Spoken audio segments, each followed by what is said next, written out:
Lothric is a land that is defined by its decay, but investigating its creatures reveals that the true horrors of Dark Souls 3 is not found in the crumbling spires or the fading ember, but in the twisted flesh and shattered mind of the creatures that inhabit these lands. From the frantic, skittering movements of the deep accursed, to the hauntingly human echoes found in the Erythilian dungeon, the game's bestiary is filled with horror and psychological abomination.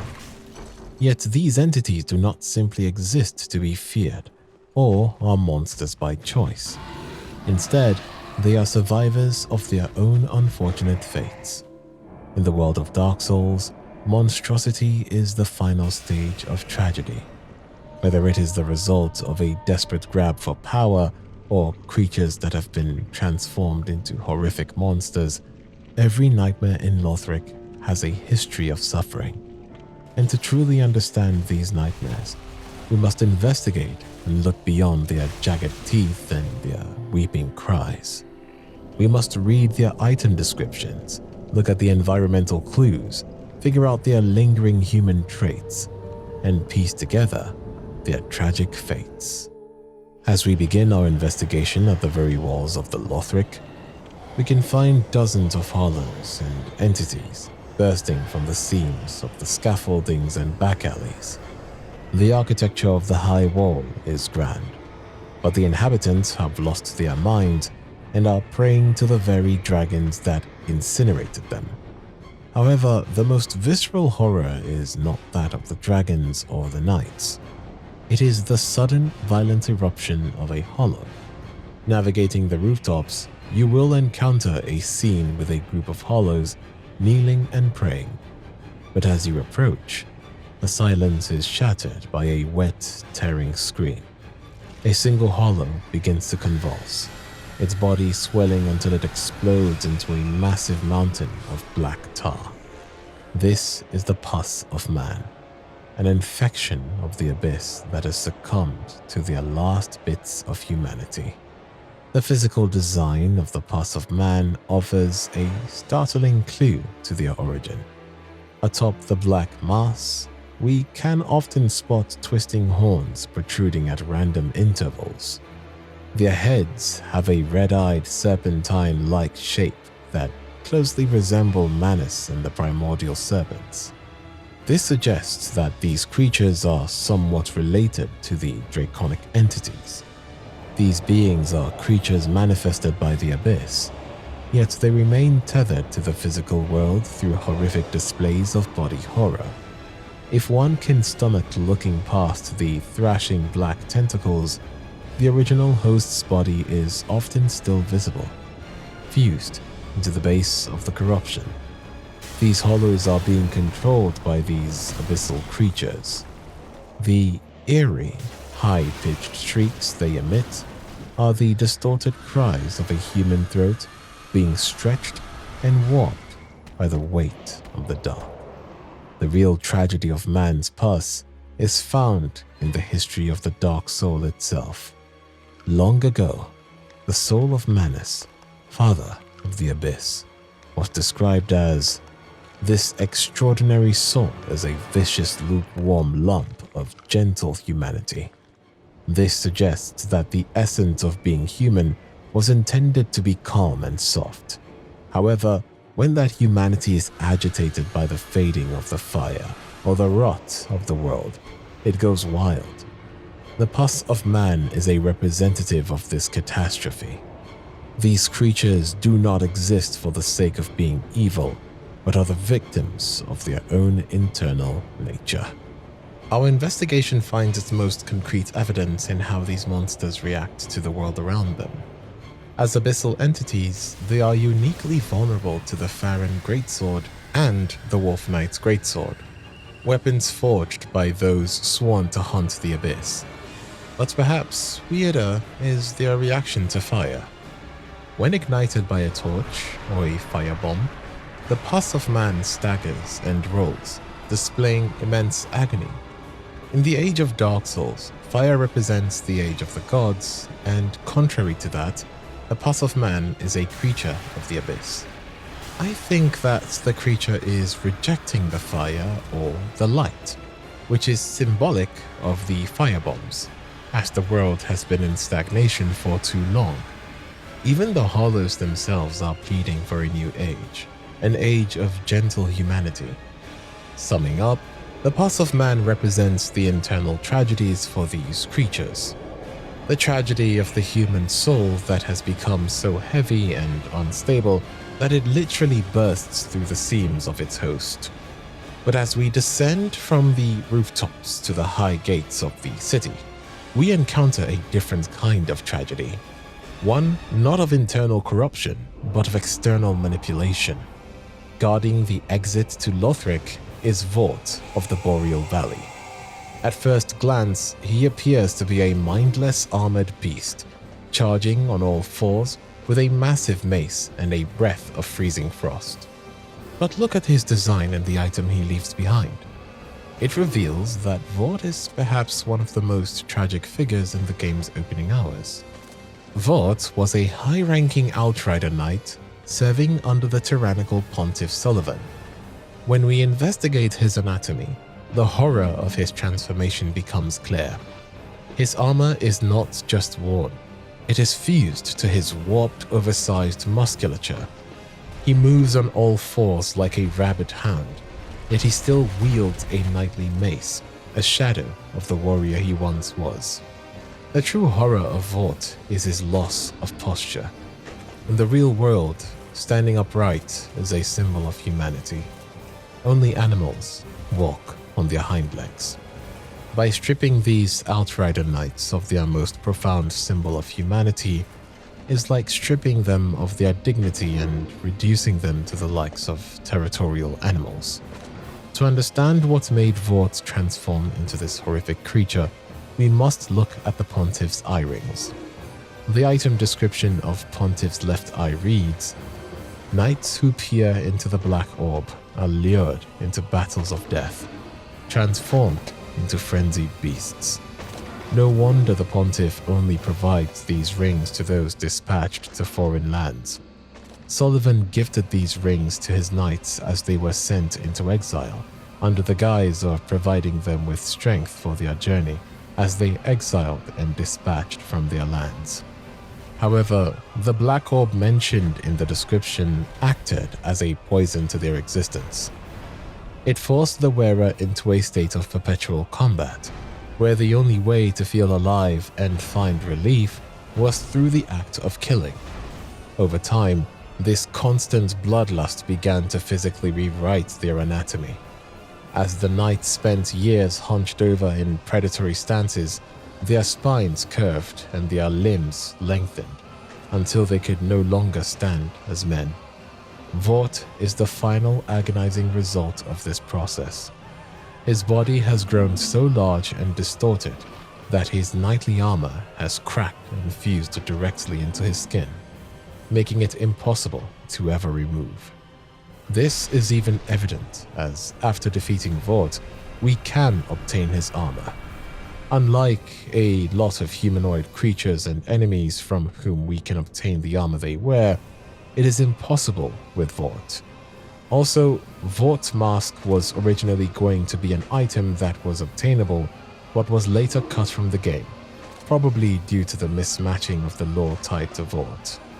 But there is one more question tied to those Outrider Knights. Why were they even exiled? Sullivan's decision to exile these knights was a calculated move to secure his own power. By sending his most capable warriors to far-off lands, he removed any potential internal threats to his rule in Irithyll. These knights were high-ranking and formidable. If they had remained, they might have eventually seen through his deceptions or opposed his rise of power. By framing their departure as a mission of duty and gifting them the eye rings, he ensured that they would never return to challenge him. The rings ensured that by the time they reached their destinations, they would be too far gone to remember their original purpose or their home. Not only did Pontiff remove his rivals, but it also turned them into permanent mindless sentinels. Vordt sits at the base of the high wall because he is a roadblock. Another horrifying aspect about Vordt is revealed in the description of his soul. Vordt served as an outrider knight, never far from the fleeting dancer. Vordt was sent to Lothric with a division of Boreal outrider knights, with orders to keep a watchful eye over the dancer of the Boreal Valley. Here, he positioned himself to guard the main gate leading inside the city. So, not only was Vordt exiled out of Irithyll to ensure Pontiff's power, he was also exiled to keep an eye out on the dancer of the Boreal Valley. The tragedy here is even bitter, as Vordt was used as a literal hound to watch guard over the dancer and the gate to Irithyll. Speaking of the Boreal Valley dancer, she is another twisted Pontiff creation. The tragedy feels even bitter when you realize that the Pontiff targeted those of royal blood or high status to humiliate them. The true identity of the dancer is one of the most speculated secrets in Lothric. Upon defeating Dancer, we can transpose her soul to obtain the miracle, Soothing Sunlight, whose item description reads, "Special miracle granted to the maidens of the Princess of Sunlight."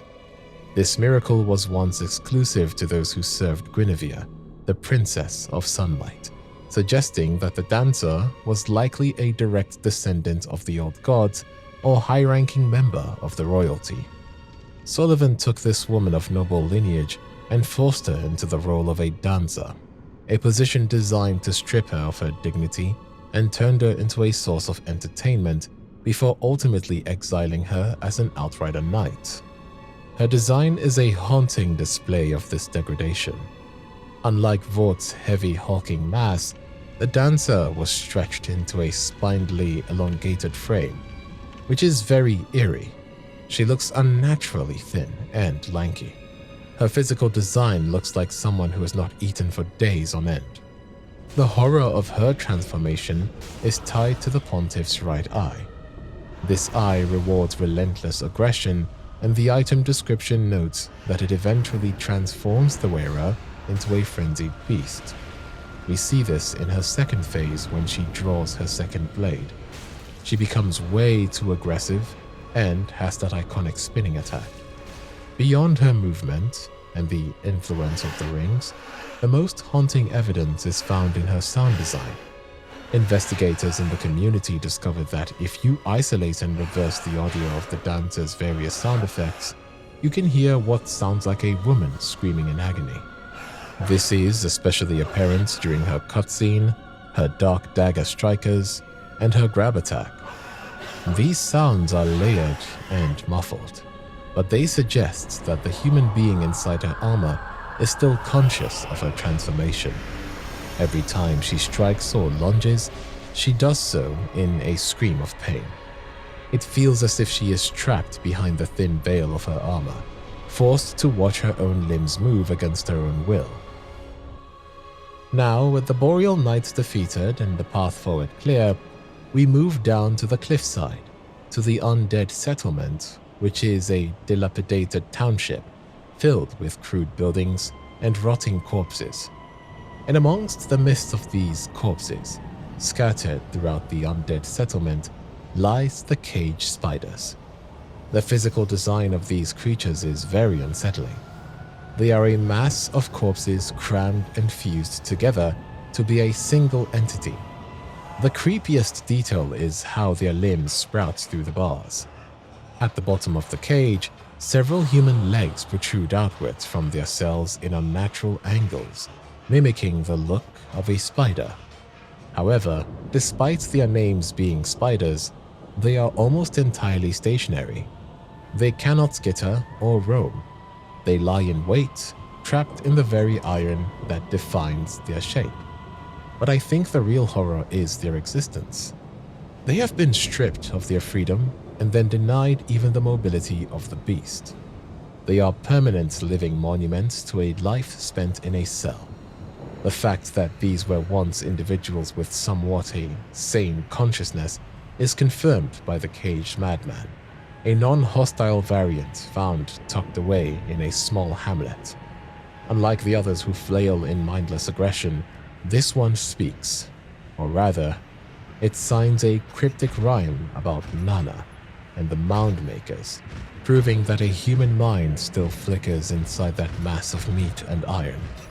To hear a voice coming from such an abomination is a reminder that every cage spider we strike down was once a citizen of this town, slowly descending into a state of madness as their bodies literally melded with their neighbors. But when you see these entities scattered through the settlement and even deep within the Irithyll dungeon, we have to ask, who committed such a grotesque act of mass mutilation? While the game is very cryptic about this, we can speculate our points toward the Evangelists and the holy hedges of the settlement. We see the Evangelists overseeing the cleansing of the town, guiding the workers as they pack the bodies into vats and cages. By stuffing multiple bodies in a single cage and letting them rot and fuse together, they were not just punishing the criminals, they were compacting the problem. They took the undesirables, compressed them into iron boxes, and left them in the dark to be forgotten. The fact that they occasionally throw dung pies at the player only reinforces this. They have been reduced to the very filth the settlement is trying to purge.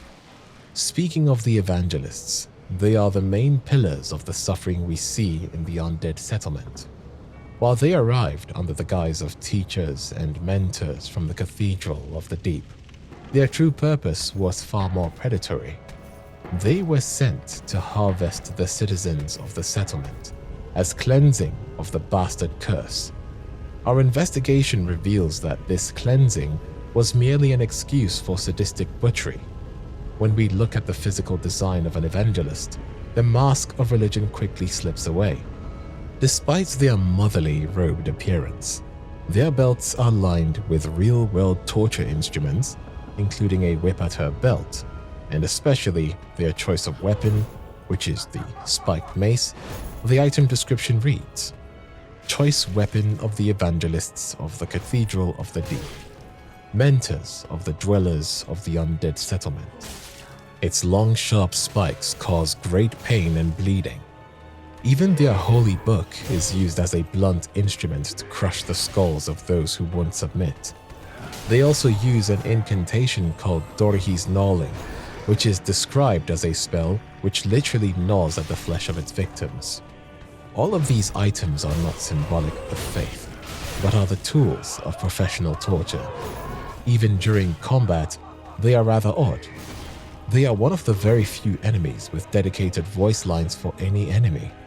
When they close the distance, they attempt to grab the player in a flaming embrace, whispering, "Poor child, come to me," or I'll cleanse the bastard's curse. I feel like the most horrific part of these creatures is how they use the name of the church to mask their practices against the people of the undead settlement. The enlightenment which was promised to the workers of the settlement was actually a selection process for human sacrifices. Their true task was to identify victims to be sent down the path of sacrifice, a supply line for the Cathedral of the Deep. These people were delivered as food for Aldrich, a man who ate so many souls he became a literal mountain of sludge.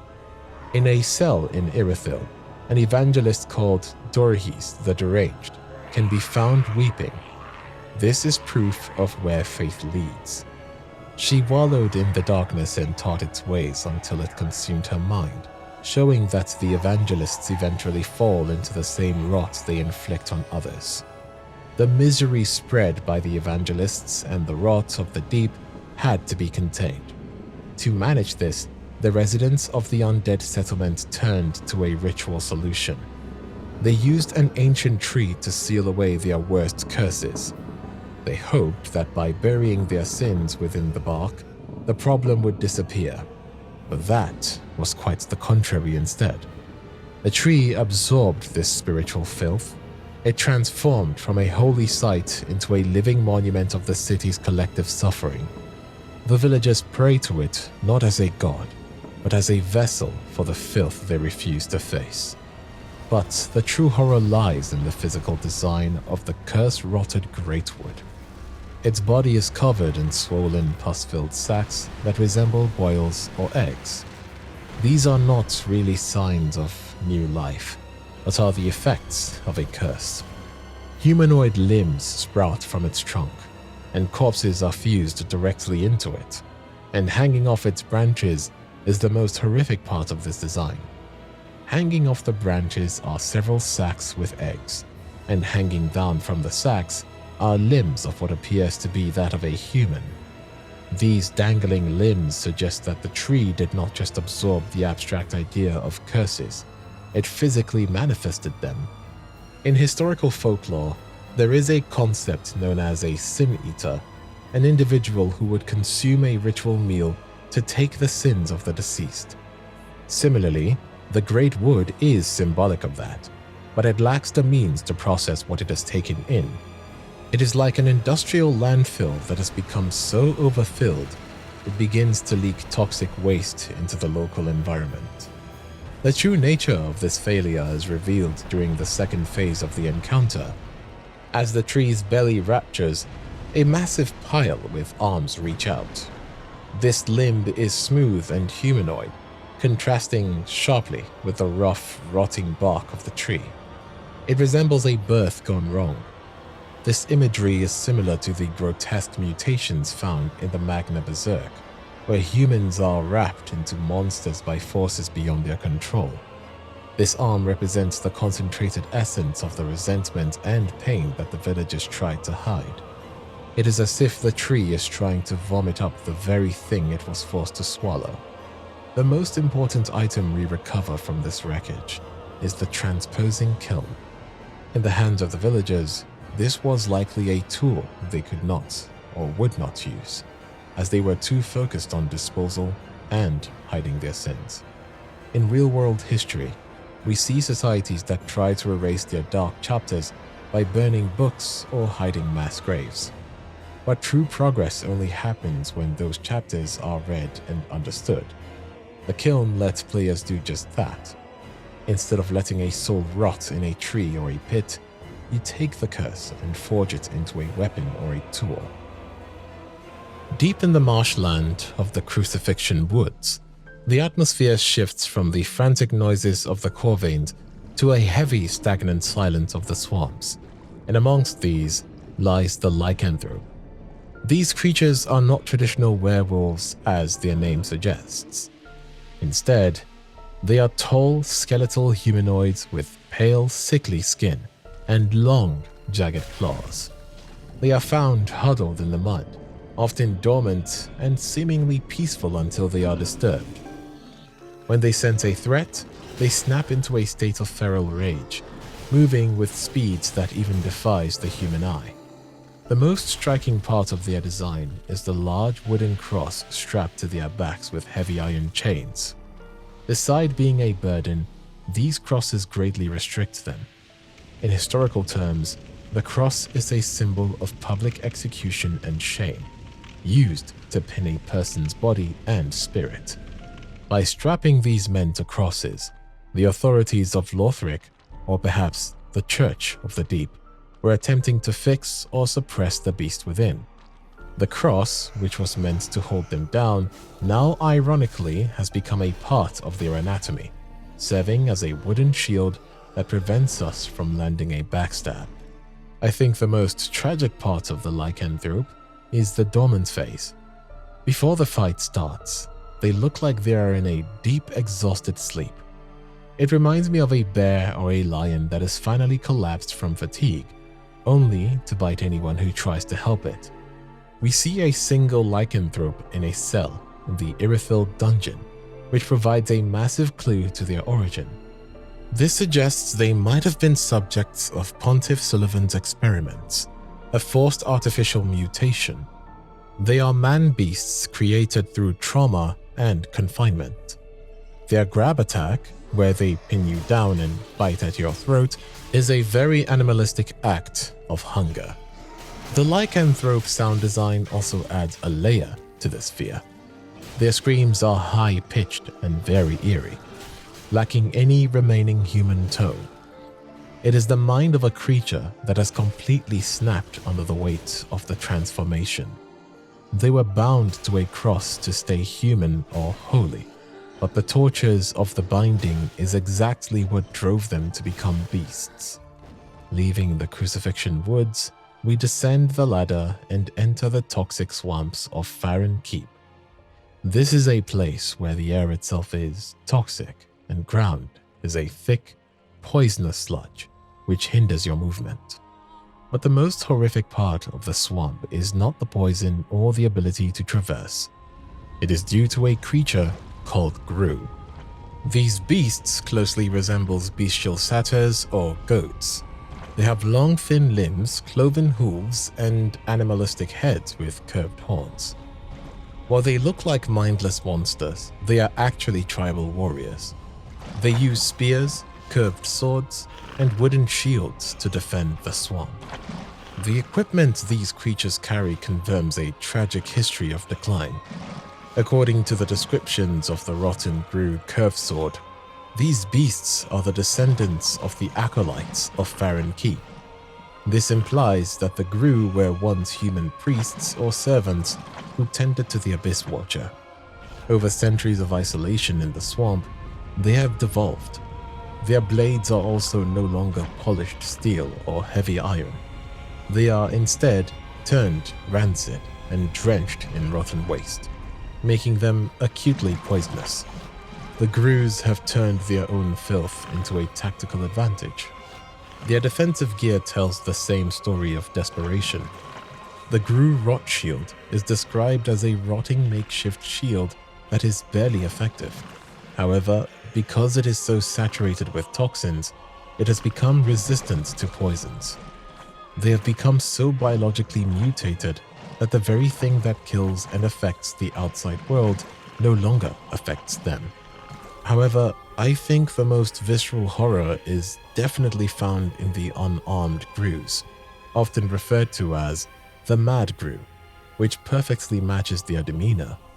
While other Ghrus still have a sliver of humanity left to wield and carry weapons, the Mad Ghru has completely succumbed to its mutation and its bestial nature. When they detect the player, they leap with unnatural speed, pinning the victim to the ground and using their horrific claws to tear open the skulls of their victims. This is not the behavior of a human, but that of a starved beast. In literature and fiction, the most frightening monsters are often those that were once human but have lost the ability to communicate or reason. While Ghrus are often specified as a species with low reasoning, the Mad Ghru is especially the most horrific variant because it has abandoned all of its humanity. When a Ghru jumps on you and scatters blood across the mud, you are witnessing the final erasure of the acolytes they used to be. While the Mad Ghrus represent the erasure of their individual acolytes, the Elder Ghru represents the final towering evolution of that failure. They are giant beasts that haunt the deepest parts of the Farron Swamp, standing twice as tall as the player. These creatures no longer use weapons in the traditional sense like the lower Ghrus do. Instead, they wield entire uprooted trees as clubs. These trees are more than just clubs. They act as staves that release homing spirits and blasts of dark energy. I personally find the design of the Elder Ghrus more terrifying than their normal variants. Their bodies are a mix of animal, human, and plant life. Their rib cages are completely exposed, with the bone structure visible through a raw, red cavity in their chests. It looks as if their internal organs have rotted away or were pushed out by the pressure of the swamp's toxins. Their heads are a chaotic mass of tangled horns and antlers, reminiscent of a forest canopy made of bones. This imagery is similar to the Leshens seen in Slavic folklore, which is described as a forest spirit that is both a protector and a monster, but the Elder Ghru lacks the Leshens' dignity. It is described as a dirty beast in its concept art, as it is covered in mud and sludge of the swamp. The use of dark magic by these creatures is tragic. The Abyss Watchers dedicated their lives to destroying the Abyss, yet their own acolytes, the Ghrus, now use abyssal magic to defend the swamp. The homing red spirits they release are manifestations of the very darkness their masters died fighting for. They have become a self-sustaining cycle of horror. They guard the gate for masters who never return, using the powers of an enemy that they no longer remember and hoarding the gear of travelers they have slaughtered. Leaving the Farron swamp, we climb towards the Cathedral of the Deep, where the first horror is definitely the infested corpse. While the reanimated corpses are just mere hollows that are rather unremarkable, contrary to that, these creatures take the concept of a zombie and turn it into something much more invasive. At a distance, they look like any other hollow, but as you approach, their skin splits and a swarm of large maggots erupts from their chest. I think the most visceral part of these creatures is how the maggots have eaten away the organs and replaced them, using the nervous system of the host to walk towards the fresh meat. In real life, this is a direct parallel to the extreme cases of parasitism, such as botflies or certain types of wasps that lay eggs inside the living hosts. It represents a state of total neglect, where the body is no longer a person, but a resource. Mechanically, these enemies also introduce a unique form of trauma. If they touch you, the maggots transfer to your body and begin to burrow. This causes a constant bleed effect that only stops once you pull out a torch. After you get infected, there are literal maggots crawling up your skin, which looks incredibly eerie. The only way to remove these maggots is by lighting up a torch. A lot of people don't know this trick, so they just end up getting infected and getting a huge chunk of their health bar removed due to it. The torch serves as heat burning these parasites. It is also symbolic of the idea of the deep, which is a place of cold, damp stagnation, contrary to the fire that is the only thing that can sanitize it. I find the sound design of these entities to be remarkably effective in its horror. You can hear the wet, squelching movement of the maggots as they shift within the ribcage before the creature is even visible, serving as a visceral auditory clue that the body has been entirely repurposed as a resource. I think these entities evoke the cosmic dread found in horror literature, specifically the works of H.P. Lovecraft, where the horror isn't simply a monster one can fight, but a fundamental wrongness that seeps beneath the skin. These corpses serve as a visceral warning that within the cathedral, death is not a final release. Instead, the host is held in a state of artificial motion, repurposed as a mere resource to sustain the parasitic life that thrives in the suffocating dark.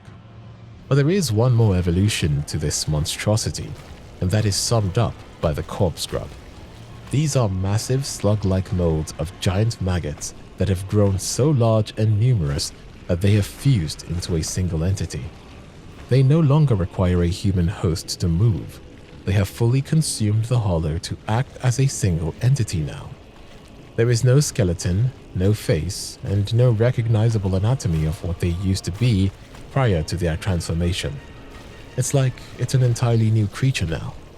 But the most important question about examining these creatures is how a simple dead body becomes a towering pile of maggots.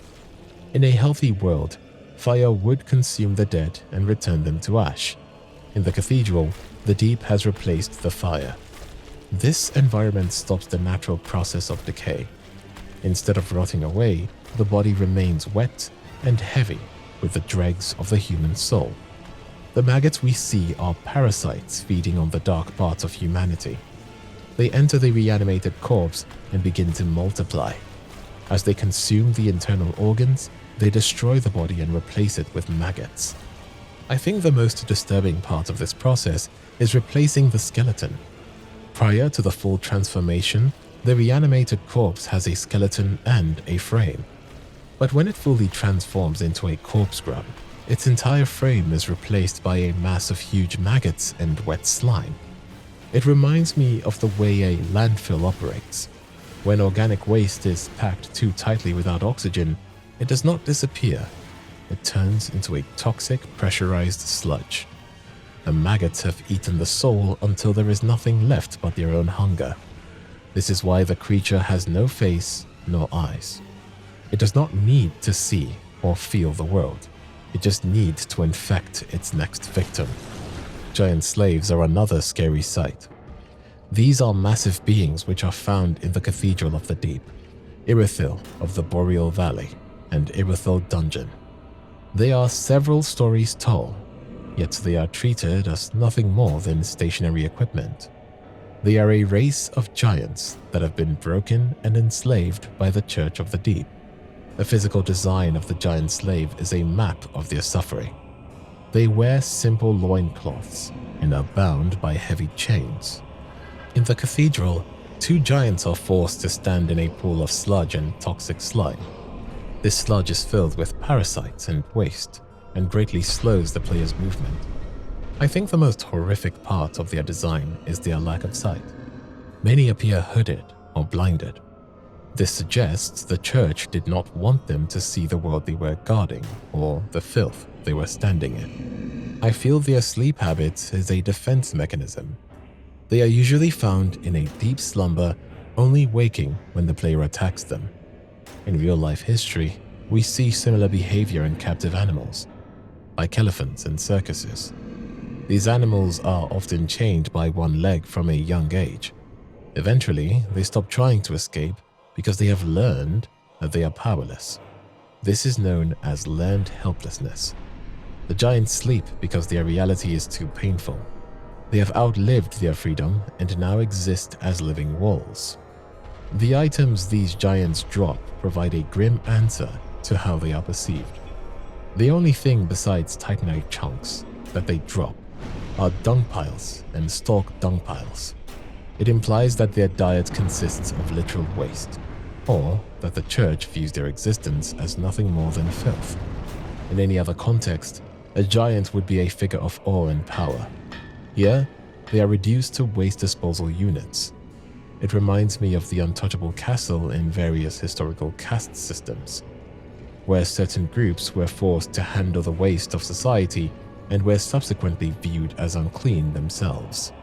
While the giants are slaves to the church, another group in the cathedral are slaves to their own desires, the man-grubs.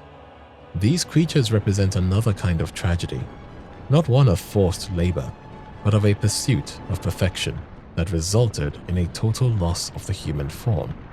They are disfigured humans whose lower bodies have been replaced by long, fleshy maggot tails. I find the most unsettling detail of their design to be the tiny, distinguishable human feet located at the very end of their tails. These beings are found primarily around Rosaria's bedchamber.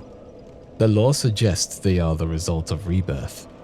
In the game, Rosaria allows her followers to change their appearance or abilities, but doing so more than 5 times causes the person to transform into a man-grub. I think this is a powerful metaphor for the Ship of Theseus paradox, which is an ancient philosophical puzzle that asks a question about identity. If a wooden ship has every one of its planks replaced over time, is it still the same ship? Furthermore, if you take all the original planks and build a second ship, which one is the true version? This thought experiment is used to discuss whether an object is defined by its physical parts or its continuous history. In the cathedral context, rebirth is a literal application of this paradox. When a follower of Rosaria changes their face, their strength, or their skills, they are discarding a piece of their original identity. Each rebirth is the replacement of a plank in their own ship. I think the game uses the 5 change limit to provide a grim answer to this puzzle. It suggests that the human soul has a breaking point where the structural integrity of the self fails. Once you have replaced too many parts of who you are, the original person ceases to exist. The result is the man-grub, a biological collapse where the planks no longer fit together. This is also reflected in alchemy and early medicine, where the search for an elixir of life often led to people poisoning themselves with mercury and lead. They were so focused on upgrading their biology that they destroyed the very life they were trying to save. I feel that the man-grubs are the ultimate victims of this mindset. They were so desperate to be reborn into something better that they forgot that a ship is only a ship if it can still float. Now they spend eternity as heavy, grounded slugs, unable to do anything but crawl around the bedchamber of Rosaria. The tragedy of characters like Yellowfinger Hazel confirms this. She was a powerful explorer and invader, but her obsession with Rosaria's power led her to exceed the limit. But while the man grubs represent an internal collapse of self, the deep accursed reflects more of the predatory expansion of the cathedral. The first time you encounter this creature is a pure nightmare. You enter a side of a chamber that appears empty and quiet. There is no music or any obvious threat, but as you turn around, a massive heavy weight drops from the darkness of the ceiling directly behind you. It is a perfect ambush designed to trigger a primal fear of being hunted. I think the most effective part of this horror is the sound design. Before the beast even moves, you hear a rapid mechanical clicking of its teeth. It does not roar like a typical monster. It sounds like a giant insect or a predator from a film like Predator. This clicking and roaring suggests a creature driven by the simple repetitive act of consumption, a creature that has completely lost its mind, and the only thing that the creature is even concerned about is prey. Also, if you take a moment to glance at its back, you see that it has 6 wolf-like limbs and a bloated body, 1 pair of limbs protruding from the end of the torso. It looks like it is just protruding from the back without any physical attachment, but the true horror is on its back, where there are several skulls lying around. There are some skeletons as well that have their heads reaching out, as if they were trying to escape the creature's flesh while being absorbed. The lore tells us that these beasts were once deacons of the church who followed Aldrich into the practice of cannibalism. Aldrich bestowed them the Aldrich's sapphire and Aldrich's ruby rings, which reward the wearer for critical or life hunting strikes. These rings turned the act of killing into a necessity, providing the wearer with the energy and health every time they executed a victim. I feel this explains the creature's relentless aggression. It must continue to hunt and maintain its unstable bloated form. The cursed breath the creature uses is the final piece of this puzzle. Unlike regular poison or fire, this dark fog causes instant death if the malice buildup is too high. I think this breath represents the accumulated resentment of the thousands of people these deacons consumed. It carries the physical weight of its victims on its back and breathes out their concentrated hatred as a weapon. Deep in the submerged districts of Irithyll and the toxic marshes of Profane Capital lies the sewer centipede, which is a deception disguised as a nightmare. Upon a glance, they look like just a part of the environment, but upon getting close, they are a mass of pale human-like legs surrounding a central body that functions as a ribcage like maw.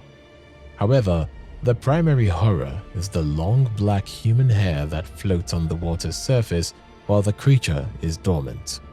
In the dark sewers, this hair looks like a floating corpse or a drowning person. In spite of having hair, they actually don't have an actual head. Instead, they curl their upper body backwards to reveal a fleshy underside. I think this design choice is meaningful because it denies the player a point of connection. You cannot look this creature in the eye, as it does not have one. You can only look into its digestive system. The sound design of these entities is arguably more terrifying than their appearance. They emit a series of wet, high-pitched skitters and gurgling screams that sound like a mix of an insect and a drowning human. In real life, these sounds trigger a visceral disgust response, similar to the sound of a clogged drain or moving sludge. The origin of the sewer centipede raises sinister questions.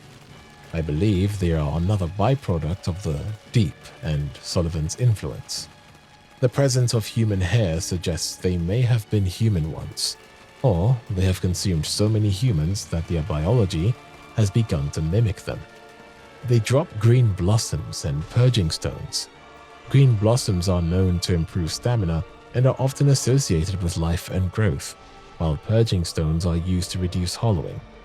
I speculate that these centipedes are the final stage of people who tried to purge their curse in the cold waters of Irithyll, but were instead consumed by the rot. They are the physical manifestation of the city's filtered waste. The city's waste gathers in the sewers, but its violence is enforced on the surface by Sullivan's beast. You first encounter this creature on the bridge to Irithyll. It materializes out of a cold mist behind you, acting as a predatory gatekeeper. This beast is a massive crocodilian canine with a distorted face and a mouth filled with jagged teeth. Its most striking feature is its belly, which appears to be ripped open to expose a hollow ribcage. The beast's design is a direct nod to the Beast of Darkness from the manga, Berserk. It represents a person who has been completely consumed by their internal shadows. In the lore of Lothric, these monsters were once outrider knights. Pontiff Sullivan gave them eye rings that granted power, but slowly stripped away their sanity. I think this is a clear parallel to how unchecked ambition or power can dehumanize a person in real life. These knights started as elite warriors and ended as mindless guard dogs. The behavior of these creatures is what makes them truly horrific. They are extremely aggressive, using lightning and rapid bites to overwhelm the player. However, if you manage to stagger one and strike its head, it will fall onto its back. If you do not kill it immediately, the beast does something remarkable. It folds its hands in prayer. This is the final spark of its human memory. It suggests that the person inside is still conscious on some level, trapped in a body that no longer obeys them. It is a moment of pure tragedy, showing that their transformation was not just physical, but spiritual. I find the comparison to the Hound of Tindalos from Lovecraftian fiction to be very accurate. Those fictional hounds hunt down travelers who have seen things they were not meant to see. Sullivan's beasts work similarly. They hunt anyone who tries to enter or leave the frozen reality of Irithyll. The items they drop, such as Pontiff's right eye and the Ring of Favor, confirm their high status before their fall. The Ring of Favor is associated with the goddess Fina, implying these were once knights of great importance who were lured away and broken by Sullivan. Moving to an Irithyll dungeon, patrolling the cells we find the jailers, these figures were originally survivors of the profaned capital, a city destroyed by a magical catastrophe. Now, they serve Sullivan as prison guards. Their item descriptions suggest that the screams of the prisoners help them forget the tragedy of their own lost home. This is a clear psychological defense mechanism, using the suffering of others to distract from one's own internal trauma. The physical design of the jailer is centered on the aristocrat's mask, a frozen golden face with a hollow smile. This mask is a symbol of high status, yet it is worn by people performing the most debasing work. This reminds me of the Stanford prison experiment, where normal people quickly became abusive when placed in a position of total authority over others. The jailers have embraced this route to the point that their original identities have vanished behind that smiling gold face. Their primary weapon, the soldering iron, is built for total suppression. It deals fire damage and physically brands the player.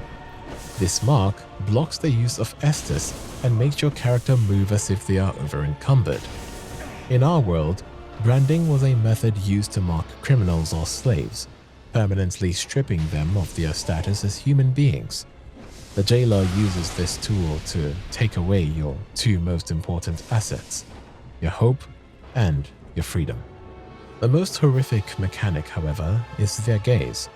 Simply by looking at you, their lanterns glow red and your maximum health bar begins to shrink.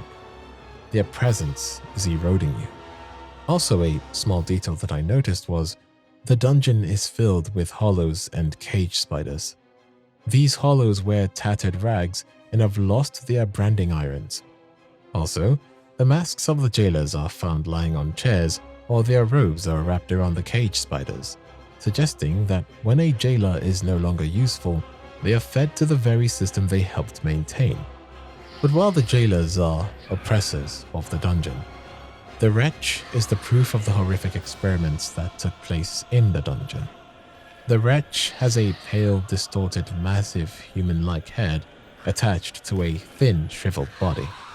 they resemble a weird mix of human infants and a malformed reptile. Their skin is translucent and sickly, stretched over ribs and malformed limbs that appear to be failed attempts of growing wings. The lore identifies these creatures as failed experiments. In the Dark Souls world, dragons are seen as eternal perfect beings. It is clear the wretches were prisoners who were encouraged to pursue dragonhood, which is a process where humans try to shed their temporary rotting flesh to become eternal stone-like dragons. These prisoners were led to believe that their human bodies were rather unworthy. They were encouraged or perhaps forced to mutilate themselves to trigger a transformation. The result was a disaster. Instead of growing wings and scales, their bodies became pale, elongated, and soft. Their massive infant-like heads suggest they are stuck in a state of aborted birth, where the newborns have already begun to rot. Pontiff Sullivan is responsible for all these failed experiments. He turned the Irithyll dungeon into a laboratory for his own curiosity.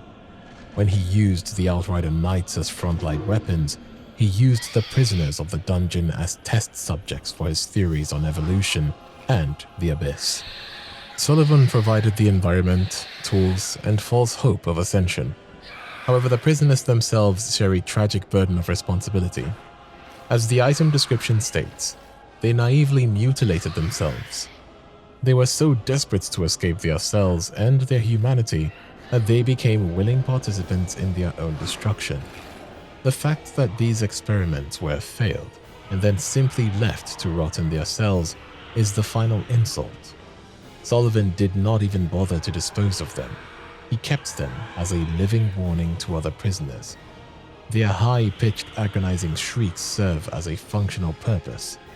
They break the morale of anyone else thinking of resisting. The wretch is a monument to a specialized type of cruelty where the victim is convinced that their own body is the enemy, leading them to destroy themselves in the hope of becoming something even greater.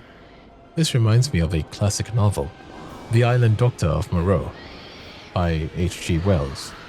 In that story, a scientist uses vivisection to turn animals into humans. The result is a group of beastfolk who live in constant pain, struggling to follow the law, while their bodies slowly revert to their natural state. The wretches are the reverse, humans trying to force themselves into a beast-like perfection. But besides their law and their design, the most horrific part for me was definitely the jump scare. They often hide in cells, waiting for the player to pass by before emitting a high-pitched shriek. The fact that they are weak to lightning, which is the traditional weakness of dragons, is the final insult to these experiments. They successfully inherited the vulnerabilities of a dragon without gaining any of the strengths or immortality. They are stuck in the middle ground of permanent agony, which explains why their screams echo through the cell blocks. By this point in our investigation, it is clear that almost every horror we have encountered is a direct result of the actions of one man, Pontiff Sullivan. When you first see him in the cathedral at the end of Irithyll, his design may seem standard for a high-ranking sorcerer. He is tall, thin, and wears ceremonial robes. However, his physical appearance is a mask for a history of betrayal and manipulation that shaped the entire events that unfold in Dark Souls 3. Sullivan was not born into the nobility of Irithyll. He was born in the painted world of Ariandel, a sanctuary for those who have lost everything. Sullivan, however, felt no loss or despair. He was an intellectual outlier who found the sanctuary stifling. So he left the painted world not because he was exiled, but because he wanted power that a frozen canvas could not provide. His rise to power began when he discovered the profaned capital and the profaned flame. This was an everlasting fire that contained the dark of humanity. To Sullivan, this was a political goldmine. He realized that the first flame, the source of the god's power, was fading, but his new flame would never go out. He used this fire to enthrall the holy knights of Irithyll, turning them into his fire witches. But Sullivan's true horror does not lie in his eerie sound design or his physical frame, but instead lies in his cruelty.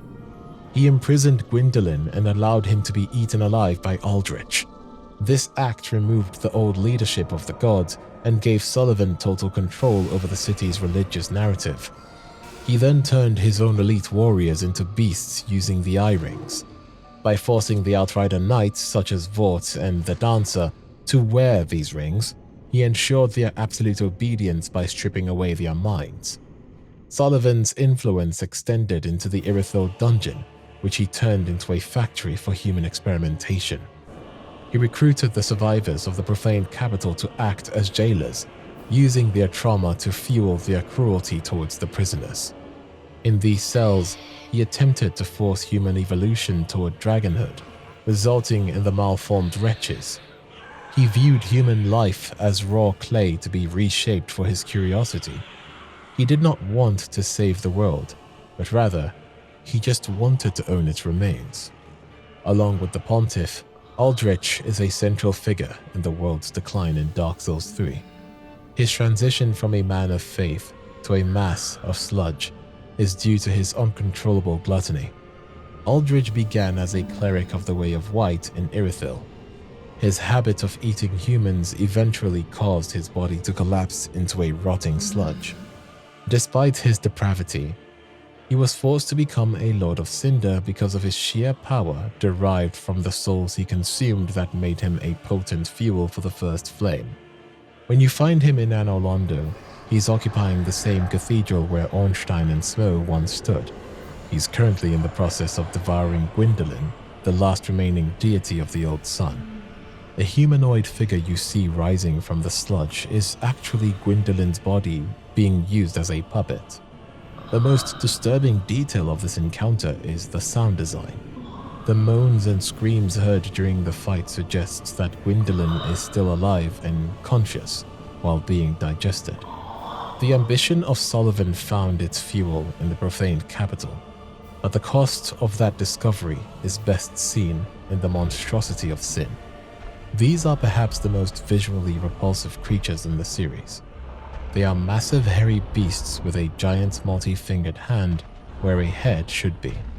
The center of the palm contains a gaping hole lined with teeth, a design that directly mirrors the Hand of Manus, the father of the Abyss from the first Dark Souls. Their skin is wrinkled, gray, and ancient, with long matted hair in multiple portions of their body. The most unsettling creature is located on their underside. Their bellies are filled with dozens of unblinking human-like eyes that stare out from the flesh.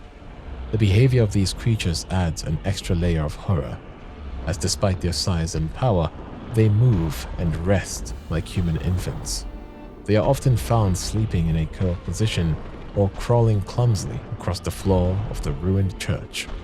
This baby-like behavior suggests that due to the corruption caused by the profaned flame, they were regressed into a primitive larval form. When they attack, they use their massive weight to roll and slam into the player, much like an infant throwing a tantrum, but with the force of a wrecking ball. This creates a wrongness that is hard to describe, a combination of extreme age and extreme youth in a singular, horrific body. The law of the monstrosity of sin is tied to the very origin of the profaned flame. According to the description of the Axe Eleonora, these creatures were once the female relatives of a prominent oracle or court sorcerer. They were involved in a ritual that triggered the profaned flame, a dark and everlasting fire that eventually consumed the city. The text notes that despite their culpability in this disaster, they went on living without any cares. This explains their lethargic sleeping state. The comparisons to the ogre is also pretty significant. The physical structure and many of the movement patterns, such as the sit-down slam and the clumsy crawling, are nearly identical to the ogres found in Things Betwixt. This suggests a shared lineage or a similar type of corruption. It is possible that the ogre is a natural state of a human who has been warped by a specific type of curse or environmental toxin. In the profaned capital, This corruption was accelerated by the profane flame and the abyss, leading to the growth of the hand face and the belly eyes. But I think the most horrific part about these creatures is their grab attack, which is on par, if not more horrifying than the grab attack we see in Chaos Eaters in Dark Souls 1. When they catch the player, they actually leech souls. The hand-mouth closes around the victim, and you can see the soul energy being drained away. They are parasites of the highest order, having traded their humanity for an eternal life of eating and sleeping. They stand as proof of what happens when people seek power through forbidden rites. They do not become gods, but they become heavy, blind things that crawl in the mud of their own making. Oceiros represents the tragic collapse of the lothric bloodline. As the former king of Lothric, he was responsible for ensuring the continuation of the Age of Fire, but his obsession with producing a worthy heir to the throne eventually drove him to madness. When his youngest son, Lothric, was born too frail to link the fire, Oceiros turned to the forbidden research found in the Grand Archives. He became fixated on the work of Seath the Scaleless, hoping that draconic power would succeed where human blood had failed. His descent into insanity mirrored the path of Big Hat Logan and the ancient dragons. Through the study of crystal sorceries and the enlightenment of the Pale Dragon, Oceiros attempted to transcend his human form. This process left him a pale, invisible, and scaled creature. Unlike many other bosses who have lost their minds, Oceiros retains the ability to speak, which highlights the depth of his delusion. He firmly believes that his youngest child, Ocelot, is child of dragons, who will finally fulfill the kingdom's destiny. The presence of Ocelot is one of the most unsettling elements of the encounter. Throughout the first half of the battle, Oceiros cradles his hands as if holding an infant, while the child is invisible to the player. The sound of a baby crying persists until the transition to the second phase, and when you reach the second phase, he discards his staff and begins to move on all fours, attacking in a way that abandons all royal dignity. This transformation suggests that his pursuit of draconic power only resulted in his mindless bestial state. Oceiros' fixation on his beloved Ocelot led him to abandon his duties as a ruler. He retreated to the consumed king's garden, leaving the rest of Lothric to fall into ruin. Pontiff Sullivan used Oceiros' obsession to weaken the kingdom of Lothric. By encountering the king's madness, Sullivan ensured that Oceiros would abandon his duties as a ruler. This left the kingdom without leadership and vulnerable to Sullivan's control. The Crystal Sages assist in this transformation. One sage stayed in the Grand Archives to lead the research and mentor the scholars. They brought the ancient sorceries of Big Hat Logan, which were based on the power of Seath. These spells provided the technical means for Oceiros to physically change his form. The sages and Sullivan worked together to keep Oceiros focused on his draconic enlightenment.